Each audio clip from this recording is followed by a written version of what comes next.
આરણમુલા પાર્થસારથી મંદિરમાં વલ્લ સંધ્યા માટે ભક્તોએ અગ્નિ પ્રજ્વલન વિધિમાં ભાગ લીધો.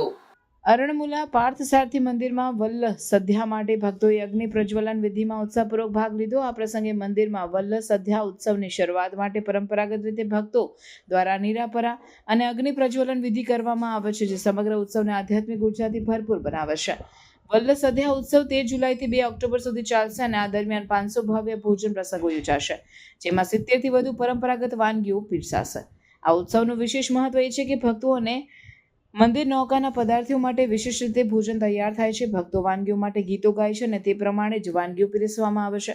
દરેક દિવસે સવારે નીરાપરા અર્પણ પછી પેલ્યુડેમ મંદિરમાં પહોંચે છે અને તેમને પરંપરાગત સંગીત, વંશીપટ્ટુ અને રંગીન છત્રો સાથે સ્વાગત મળે છે. આરણમુલા વલ્લ સંધ્યા વિશ્વના સૌથી વિશિષ્ટ ભોજન ઉત્સવમાં ગણાય છે. દર વર્ષે લગભગ 2 લાખ ભક્તો મંદિરમાં આવીને ભોજન પ્રસાદી અને પૂજા કરે છે. આ ઉત્સવ માત્ર ભોજન પૂરતો નથી, પણ ભક્તિભાવ અને સામૂહિક ઉત્સાહને ઉજાગર કરે છે. ભોજન પછી મંદિરમાં ધ્વજદંડ પાસે પરા ચડાવવામાં આવે છે, જે ઉત્સવનું આધ્યાત્મિક સમાપન દર્શાવે છે.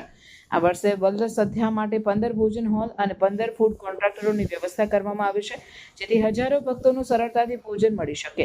મુખ્ય પ્રસંગોમાં તિરુવનંતથી વરવું, ઉત્તરતાથી જલમેળા અને અષ્ટમિરોહણી વલ્લ સંધ્યા જેવી ઉજવણી પણ સામેલ છે. આ ઉત્સવ કેરળની સંસ્કૃતિ અને ભક્તિ પરંપરાનું જીવંત પ્રતીક છે.